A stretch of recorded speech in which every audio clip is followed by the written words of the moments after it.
चाहिए। ये 9 का अंक हमें मर्यादा में जीने का संदेश देता है।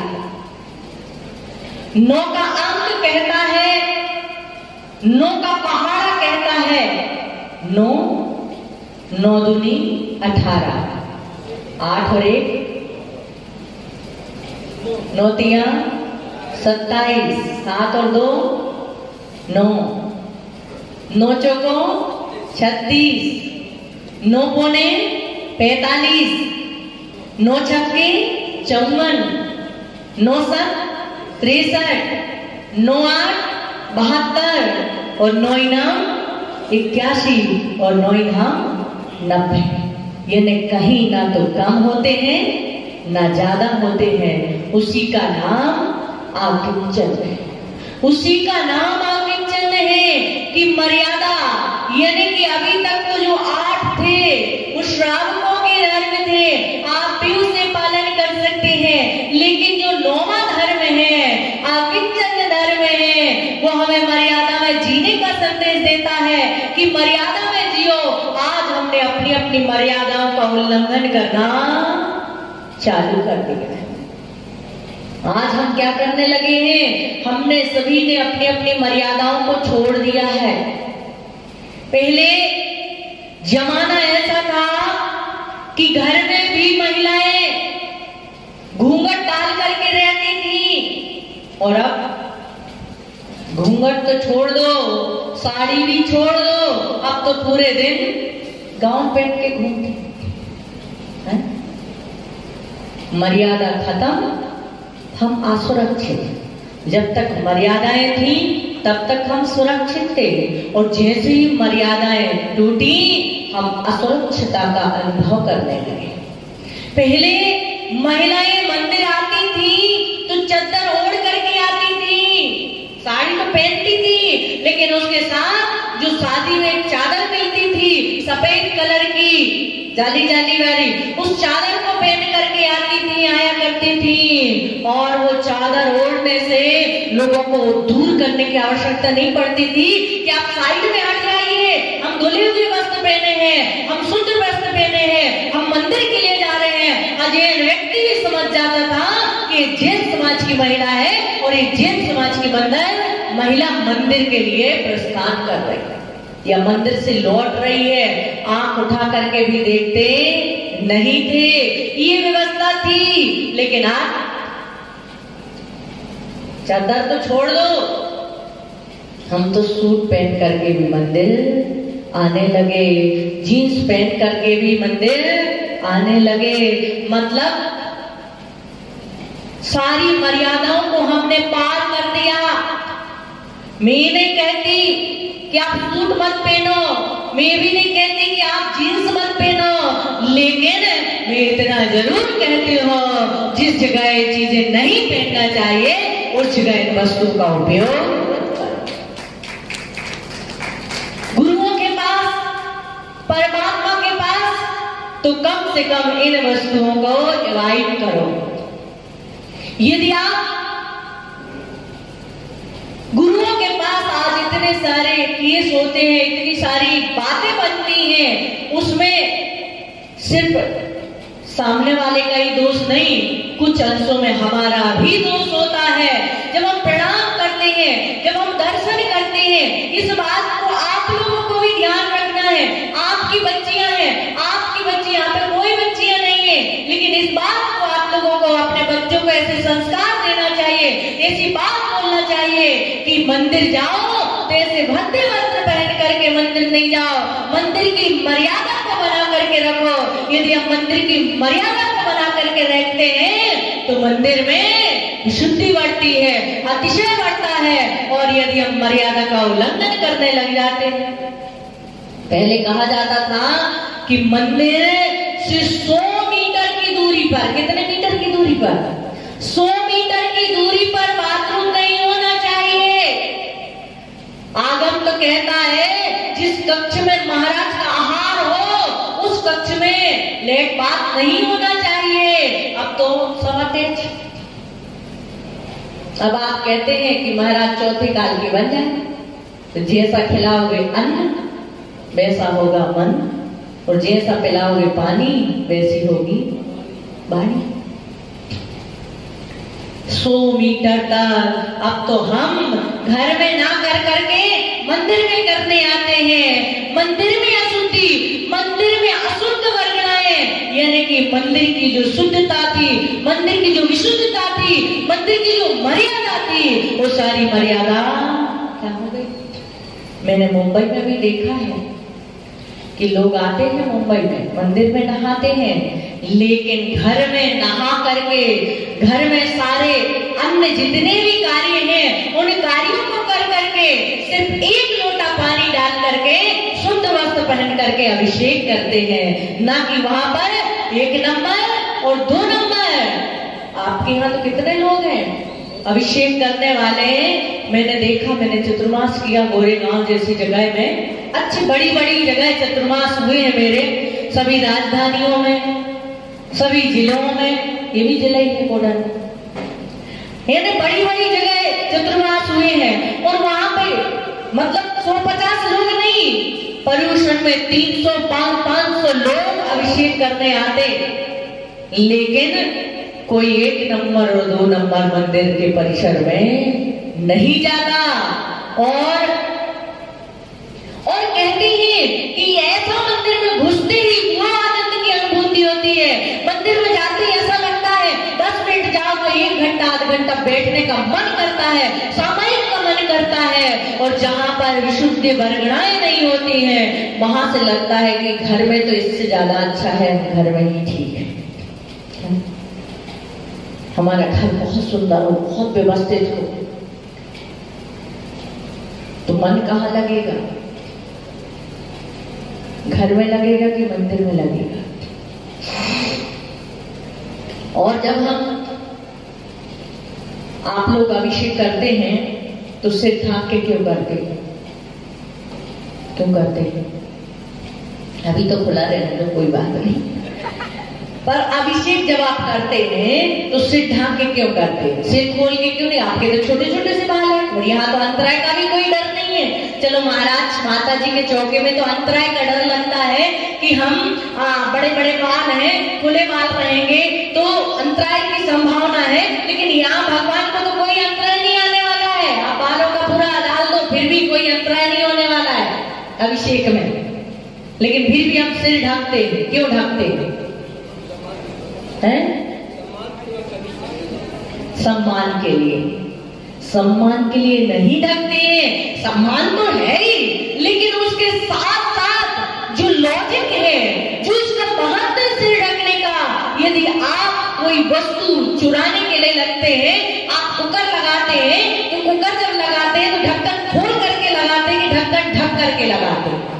कैसे लगाते? भाभी लोग कैसे लगाते हैं? ढक्कन खुला छोड़ देते हैं और कुकर रख देते हैं चूल्हे में। कैसे करते हैं? जब आप कोई भी वस्तु चुराने के लिए चूल्हे पर रखते हैं, उबालने के लिए, उस पर ढक्कन रखते हैं ताकि वो पूर्ण जुड़ जाए, उसकी जो भाप है वो वहीं के वहीं रहे और वस्तु पक जाए। इसी प्रकार ढक्कन के बिना वस्तु असुरक्षित रहती है, कोई गिर भी सकता है और जल्दी पकने का नहीं हो पाता है। ऐसे ही कहते हैं कि हम मंदिर में सिर ढक करके आते हैं। जितनी मंदिर की ऊर्जा होती है, यदि हमारा सिर खुला होता है, वो सारी ऊर्जा यही रह जाती है, घर तक नहीं जाती है। और सिर को ढक करके हम भगवान की भक्ति आराधना करते हैं तो मंदिर की सारी ऊर्जा ढक्कन ढक करके हमारे घर तक पहुंच जाती है। क्या आप किसी भी संप्रदाय में चले जाइए, चाहे आप मुस्लिम संप्रदाय में चले जाइए, चाहे आप क्रिश्चियन के मंदिर में चले जाइए, चाहे आप पंजाबी क्या बोलते हैं गुरुद्वारा, वहां नहीं होगा तो वहां पे हैंकी बाहर बिकते हैं, आप खरीदो। जब तक आप सिर नहीं ढकेंगे, चुन्नी नहीं आपके पास, तो आपको हैंकी ढक करके जाना पड़ेगा। मुसलमान के वहां मस्जिद में कोई जाएगा, वहां पर उसको सिर ढक करके टोपी लगा करके, टोपी नहीं है तो हैंकी बांध करके, दुपट्टा बांध, कोई न कोई वस्तु बांध करके जाना पड़ता है। डॉक्टर जो होता है ऑपरेशन करता है, मानता है। और पहले बड़े बुजुर्ग जब मंदिर आते थे तो टोपी लगा के आते थे। कैसे आते थे? टोपी लगा के आते थे। लेकिन अब सारी व्यवस्थाएं धीरे धीरे हम पश्चात संस्कृति में जीने के आदी हो गए हैं, इसलिए सारी व्यवस्थाएं हमारी समाप्त होती जा रही। आप कहते हैं कि हम इतनी पूजा करते हैं, इतना अभिषेक करते हैं, लेकिन फिर भी सुखी नहीं है, फिर भी हमें वो सुख, वो आनंद, वो बरकत नहीं है। उसका मात्र कारण इतना ही है कि आप मंदिर की जो अनंत सिद्धों की, जो अनंत अनंत सिद्धों की जो ऊर्जा थी, वो सिद्धों की ऊर्जा अपने घर तक लेकर ही नहीं जाते। आप यहाँ पर आते हैं और यहीं के यहाँ क्या हो जाती है? बिखर जाती है, रास्ते में बिखर जाती है, यहीं की यहीं रह जाती है। और यदि आप सिर ढक करके रहते हैं, सिर ढक करके भगवान की भक्ति करते हैं, अभिषेक करते हैं, पूजन करते हैं, तो कहते हैं जो मंदिर की ऊर्जा है, परमात्मा की ऊर्जा है, जो मंत्रों की ऊर्जा है, वो मंत्रों की ऊर्जा भाप बनकर के उड़ती नहीं है, बल्कि क्या हो जाती है? हमारे घर तक चली जाती है। इसलिए मर्यादा में जियो। आज का जो धर्म है वो मर्यादा में जीने का संदेश दे रहा है। सीता ने मर्यादा का उल्लंघन किया तो क्या हुआ? हरण को प्राप्त हो गई। पहले हमारे घरों में देहलियां होती थी, मंदिर में देहलियां होती थी, अब मंदिर की भी देहली खत्म। पहले व्यक्ति मंदिर जाता था तो देहली होती थी, बड़ी ऊंची साइज की देहली होती थी, आराम से व्यक्ति जाता था। देहली पे पैर नहीं रखा जाता था, देहली के अंदर पैर रखा जाता था, क्योंकि वो मर्यादा की एक रेखा होती थी कि जब मंदिर के अंदर प्रवेश करो तो मर्यादा से प्रवेश करो। हमारे बुंदेलखंड में जाना, कितने छोटे छोटे सी बच्चियां जो होती है ना, जब मंदिर जाएंगी वो भी अपने सिर पर दुपट्टा डाल करके मंदिर जाती है। बच्चियां तो छोड़ दो, बहुएं और 50 साल की हमारी प्यारी प्यारी भाभी लोग भी सिर खोल करके मंदिर में, कितने अच्छे से सब लोगों ने सिर ढक लिए हैं अभी तो है? मंदिर में जब आती थी तो देहली जो होती थी वो हमें मर्यादा में जीने का संदेश देती थी। घरों में जो हमारे घर में देहलियां होती थी, अब तो यदि घर में देहली हो गई तो रोज की हाथ पैर टूट जाए, आदत वैसी हो गई है। और घर की देहलियां खत्म हुई कि मर्यादा खत्म हो गई। पहले बड़े लोग बोलते थे तो छोटे लोग चुप रहते थे, अब बड़े लोग भले चुप हो जाएं लेकिन छोटे चुप होने वाले नहीं हैं। मर्यादा खत्म हो गई।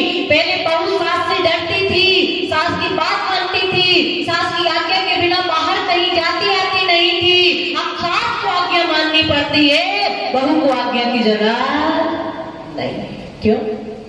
क्योंकि मर्यादाओं का उल्लंघन तो देहली हमने बनाई नहीं, रेखा हमने मर्यादा की खींची नहीं, इसलिए मर्यादाएं समाप्त हो गई। लक्ष्मण ने क्या किया था? क्या किया था लक्ष्मण ने? रेखा खींची थी। जब लक्ष्मण राम जी हिरण के पीछे दौड़ते हैं, सीता कहती है कि राम की आवाज आ रही है, प्रभु राम पुकार रहे हैं, जाइए, मेरे राम के ऊपर कोई संकट है, कोई उपसर्ग आया हुआ है। क्योंकि मायावी रावण हिरण का रूप बना करके रावण को मार्ग से भटका रहा था, और राम के जैसी आवाज निकल करके लक्ष्मण के लिए भी वहां से सीता के पास से हटाने का प्रयास करना चाह रहा था। और कहते हैं कि राम की जैसी आवाज जब सीता को सुनाई देती है तो सीता कहती है कि लक्ष्मण जाओ अपने भाई की रक्षा करो। लेकिन लक्ष्मण कहते हैं कि नहीं भाभी, मैं आपको छोड़कर नहीं जाऊंगा, क्योंकि भैया का ऐसा आदेश है। सीता कहती है कि लगता है तुम्हारी नियत मेरे प्रति खराब हो गई है, मेरे प्रति खराब हो गई है।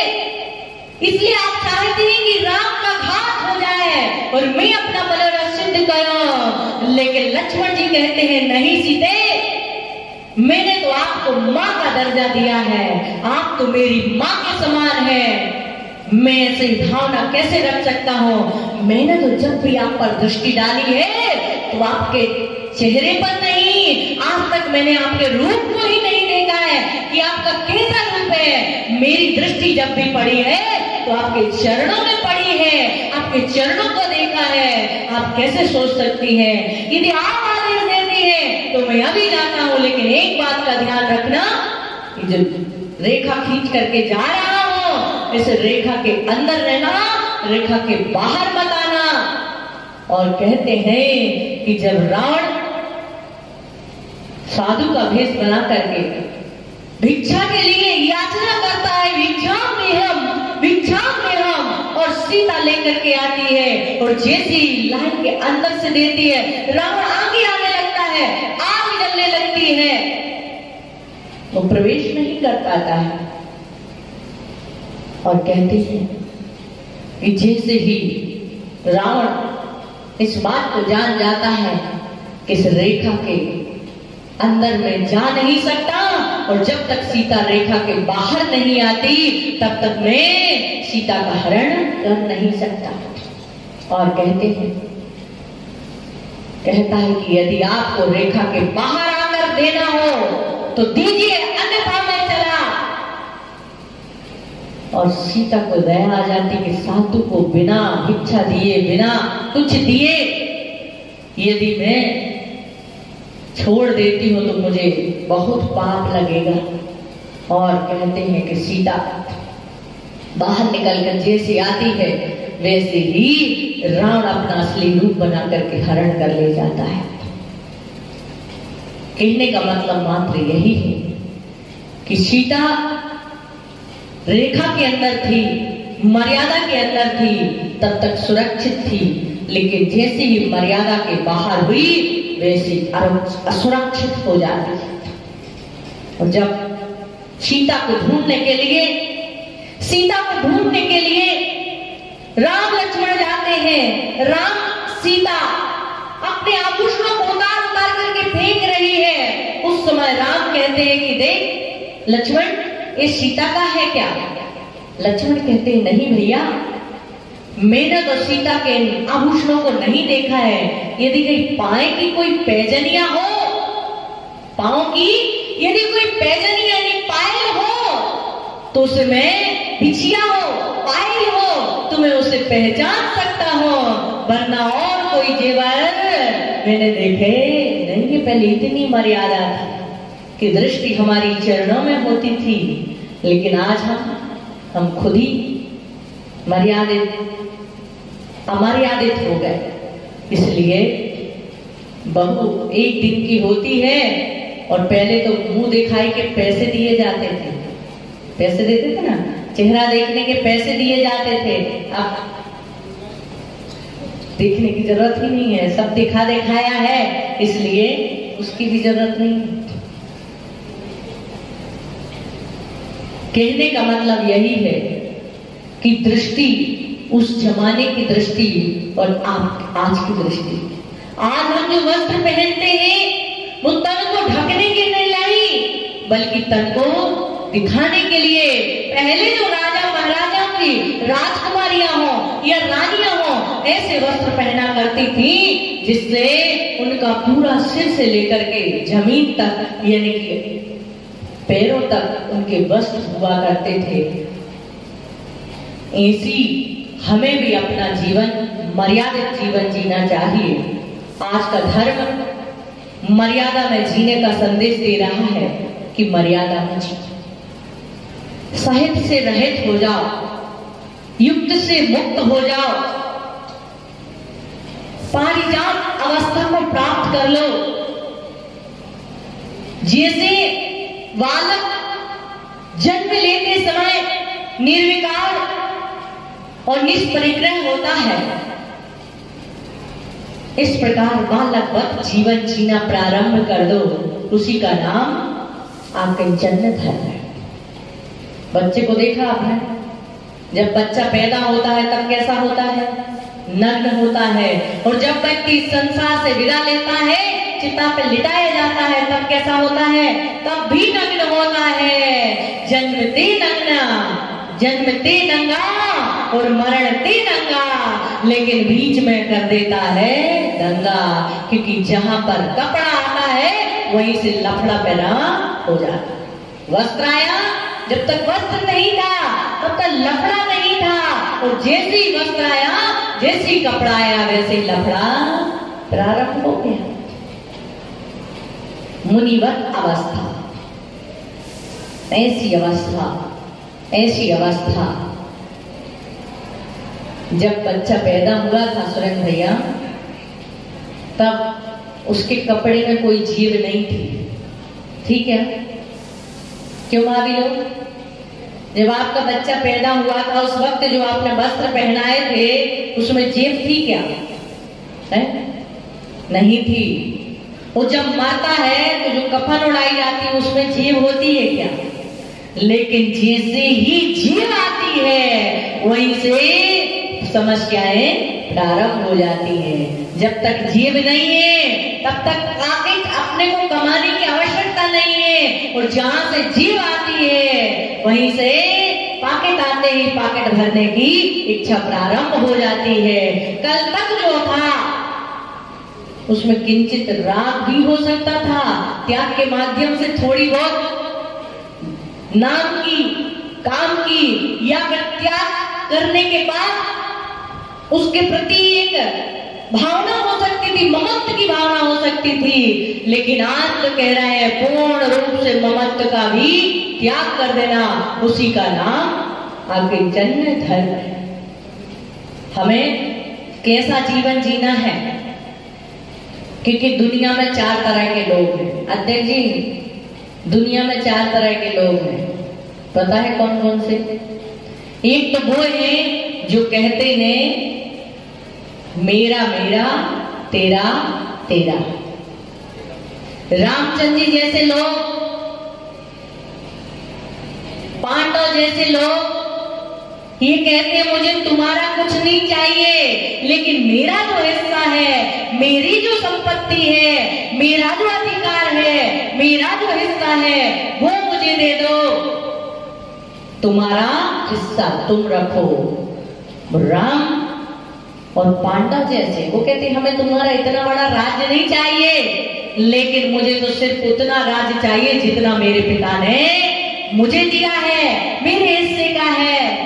लेकिन ये दुष्ट लोग तो यही कहते हैं कि मेरा बस दे दो। लेकिन कौरव कहते हैं, क्या कहते हैं कौरव? तेरा सो तेरा, क्या कहते हैं? मेरा सो मेरा और तेरा भी मेरा। वो कहते हैं एक सुई की नोक के बराबर भी जगह नहीं मिलेगी, और वहीं से लड़ाई, वहीं से युद्ध प्रारंभ हो जाता है। जहां पर तेरा तेरा, मेरा मेरा, वहां कोई लड़ाई नहीं, कोई विवाद नहीं। जहां पर मेरा मेरा और तेरा भी मेरा। रामचंद्र जी कहते हैं तुम्हारे पास 16,000 18,000 रानियां हैं रावण, मुझे उनमें से एक नहीं चाहिए, लेकिन बस मेरी सीता है वो मुझे दे दो। लेकिन रावण कहता है मेरी तो है ही, लेकिन तेरी सीता भी मुझे चाहिए। ये कहते हैं मेरा मेरा, तेरा भी मेरा। दूसरे कहते हैं कि तेरा तेरा, मेरा भी तेरा। जब लड़ाई होती है भरत चक्रवर्ती में और बाहुबली में युद्ध होता है, उस समय बाहुबली राज्य छोड़ करके जाने लगते हैं। भरत जी कहते हैं कि चक्रवर्ती तो तुम हुए, क्योंकि तुमने मुझे हराया है। किसने हराया था? भरत को किसने हराया था? बाहुबली ने। तीनों युद्ध में पराजित कर दिया, और जो जीता वो क्या बन गया? चक्रवर्ती, सहज बन गए चक्रवर्ती। ये राज्य तुम रखो। लेकिन बाहुबली कहते हैं तेरा सो तेरा और मेरा भी तेरा, मुझे तुम्हारा कुछ नहीं चाहिए, अब इसको भी तुम ही संभालो। और भगवान महावीर कहते हैं जो आकिंचन धर्म कहता है वो कहता न तेरा न मेरा, न तेरा है न मेरा है, दुनिया एक झमेला है। और कहते हैं कि बस कौन थे वो भगवान महावीर स्वामी जैसे लोग जो कहते न तेरा है न मेरा है, न तू कुछ लेकर के जाएगा ना मैं कुछ लेकर जाऊंगा, जो कुछ है वो यहीं के यहीं धरा का धरा रह जाएगा, इस धरा का इस धरा पर सब धरा रह जाएगा। ना कुछ लेकर आया था और ना कुछ लेकर जाएगा, मुट्ठी बांध के आया था खाली हाथों जाएगा। लेकिन यहाँ पर जो हमारे कर्ता बुद्धि है, ममत्व बुद्धि है, पर्याय बुद्धि है, आज का दिन कह रहा है ये तीनों बुद्धियों से परे हो जाओ। कर्ता बुद्धि मैं ही करता हूँ, मेरे बिना पत्ता नहीं हिलता, मैं हूँ इसलिए तुम्हारी रोटी की व्यवस्था है, मैंने मकान नहीं बनाया होता तो तुम्हें रोड पे रहना पड़ता, यदि मैं ही नहीं करता तो कुछ होता नहीं है। इस बुद्धि से हटना है। और पर्याय बुद्धि, ये पर्याय मेरी है, वो पर्याय मेरी है, ये मेरा है। और संबंध बुद्धि, ये मेरी बीवी है, ये मेरा मकान है, ये मेरी दुकान है, ये मेरा घर है, ये मेरा परिवार है। कहते हैं इन तीन बुद्धियों से हटने का नाम ही आकिंचन धर्म है। इसलिए ना किंचना इति आकिंचना, जहां पर किंचित मात्र भी परिग्रह नहीं है उसी का नाम आकिंचन धर्म है। इस आकिंचन उत्तम आकिंचन धर्म को सिर्फ दिगंबर संत ही धारण कर सकते हैं। और यदि आप लोग भी इस आकिंचन धर्म को स्वीकार करना चाहते हैं तो फिर आपको शिखर जी जाकर के दीक्षा धारण करना होगी, तभी जाकर के आप आकिंचन को स्वीकार कर पाएंगे। और आप लोगों के लिए तो व्यवस्था यहीं पर है। यदि आप सभी लोग भी, वैसे तो मुनि ही आकिंचन को स्वीकार कर सकते हैं, क्योंकि जिसके पास एक धागा भी है वो परिग्रह है। अंतरंग और बहिरंग का जो परिग्रह है उसका त्याग होना, उसी का नाम आकिंचन धर्म है। हम आकिंचन होने का प्रयास तो कर सकते हैं, धीरे धीरे परिग्रह आदि से अपने ममत्व को हटा करके एक दिन आकिंचन को स्वीकार कर सकते हैं। हम एक न एक दिन तो आकिंचन होंगे, जिस दिन हमारा मरण होगा उस दिन तो हम आकिंचन होंगे। लेकिन जीते जीते यदि आकिंचन हो जाते हैं तो हमारे जीवन का कल्याण हो जाता है। समय आपका हो गया। बोले भगवान महावीर स्वामी की।